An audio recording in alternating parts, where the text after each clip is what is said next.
everybody, my name is Ronnie DiMaggio. I'm a product specialist here at BMW of Morristown. That's Austin behind the camera. And today we're here to talk about the all-new i4 M50. So BMW just released two brand new electric vehicles. The i4 is one of them, the iX is the SUV version. The i4 here is based on the 4 Grand Coupe that just recently got redesigned. This car is all electric. This is the dual motor version, so you have one on the front axle, one on the back. That's part of the M50 package. So if you want to follow me around the car, we're going to talk about all the details, some of the design elements, then we'll hop inside, go over the interior, and just get you familiar with everything that the i4 is about. So if you want to start on the front of the car, you'll see that, of course, the biggest departure from the F36, the previous 4 Grand Coupe, is that big grille in the center.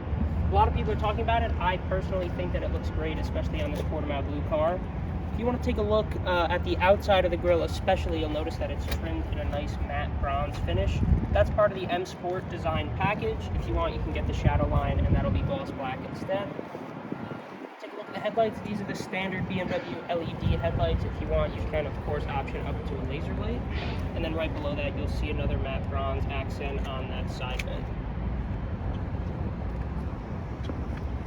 We can come around to the side of the car where we'll take a look at the wheels. These are a 19-inch wheel.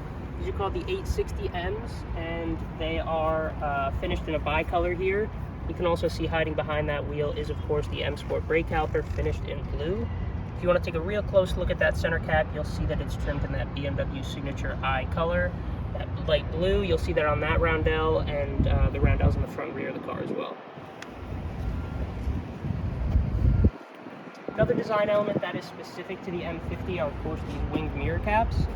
These are kind of a callback to the F80, F82 generation M3 and M4. Winged mirror caps came out for that car, and now they are no longer exclusive to the M cars. You get that on M Performance cars, like we see in the M50 right here. And you'll notice that those are also trimmed in that matte bronze finish. You'll also see this side vent here goes from this front fender here all the way down the side of the car, trimmed in gloss black.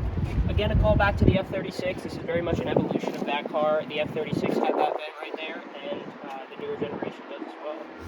Another thing that's probably a little different than the F36 is these flush door handles. These are the kind that you have to stick your hand underneath for. BMW has always used hoop door handles, at least for the past couple decades, but we're back to the flush door handles, just like we were back in the 90s, little callback. If you want to open the door, you'll also notice that the windows are frameless.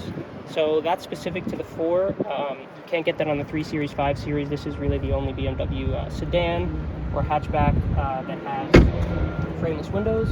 You'll also notice up top you still have a shark fin antenna. So it's a little more streamlined for the new generation, and that's another thing that BMW's been doing for a while, and it's a thing that I'm sure BMW enthusiasts are happy to see back on the 4 Grand Coupe. Another signature design element is, of course, the Hofmeister kink. BMW's been doing that on all their cars for as long as I can remember. That's another signature design element that's carried over. You have the kidney grills, the Hofmeister kink, that shark fin antenna. So as much as the new 4 Grand Coupe is very much a revolutionary design, there's still some evolutionary elements. There are still some things that are very BMW, that are signature BMW.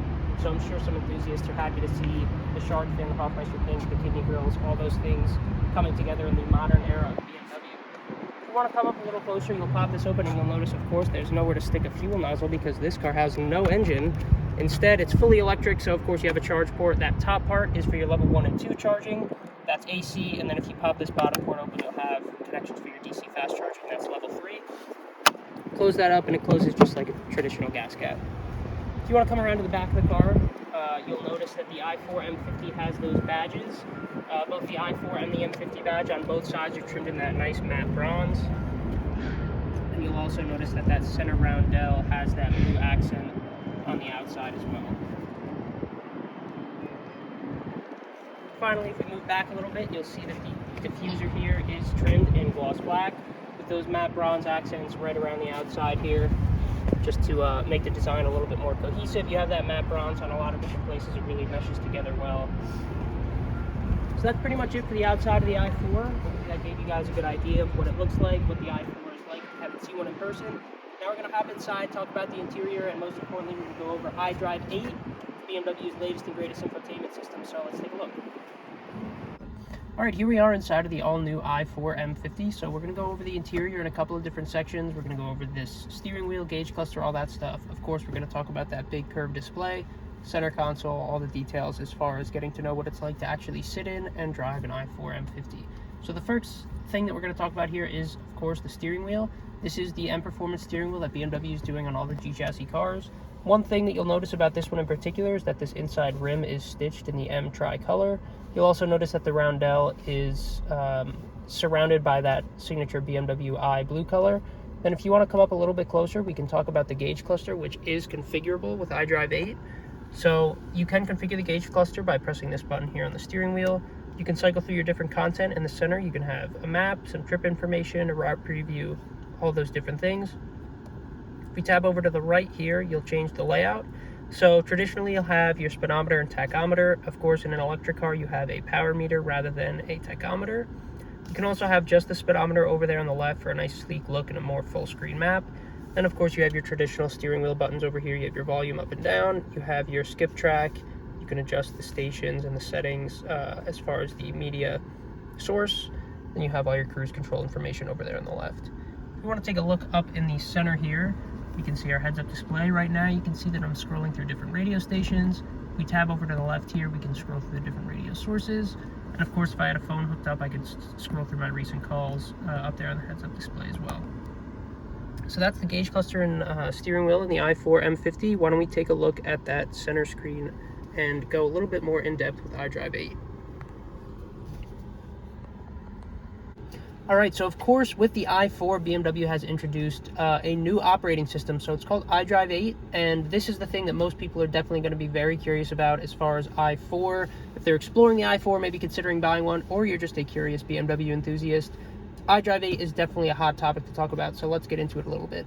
It is, of course, centered around this big curved display here in the center of the vehicle. So just like iDrive 7, iDrive 8 has your main tabs over here on the left. You have your menu. That is a condensation of the apps and the car menu from iDrive 7 that's now condensed into one tab called menu. You have your media. Telephone is a replacement for communications, but it serves the same purpose. Then, of course, you have your nav.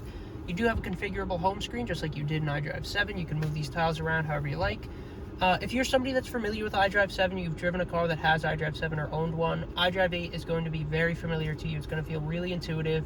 You're going to get used to it quickly. As a product specialist, I had to get super familiar with iDrive 7, and I have found that it was a very nice and easy transition moving into iDrive 8, getting familiar with this as well. I'm sure you'll probably feel the same way. If we go into menu here, this is kind of the biggest departure from iDrive 7. So this is where you'll get your different vehicle settings. All the things that you can customize are now condensed into menu as opposed to car. We'll go over all this stuff that iDrive 8 has to offer in a upcoming video, but for now let's just talk about some of the interesting stuff that is specific to the i4. A lot of that's going to be found over here in the driving settings. So if we tap on this here, it'll bring up a couple of different things. Driver assistance is all of our lane departure, forward collision warning, blind spot. All that stuff can be adjusted in the driver assistance menu. We pop over here to drivetrain and chassis. This is going to be the more interesting fun stuff. So if we go into drivetrain, we can see that we can adjust our energy recovery. That's how intensely the vehicle uses its regenerative braking to slow down when you let off of the accelerator. You can also toggle on and off the iconic sound. So iconic sounds is a really cool feature that BMW has brought with the new generation of electric cars, the i4 and the iX.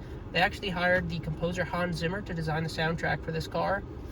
So maybe we'll try to give you guys a taste of the iconic sounds later in the video, but basically it just uses the speakers to introduce a synthetic noise into the cabin as you accelerate. Sounds really cool, very sci-fi. It's a really cool noise. So we're glad that we have something to listen to without the sound of an engine. We at least get the iconic sounds, and the iconic sounds really neat.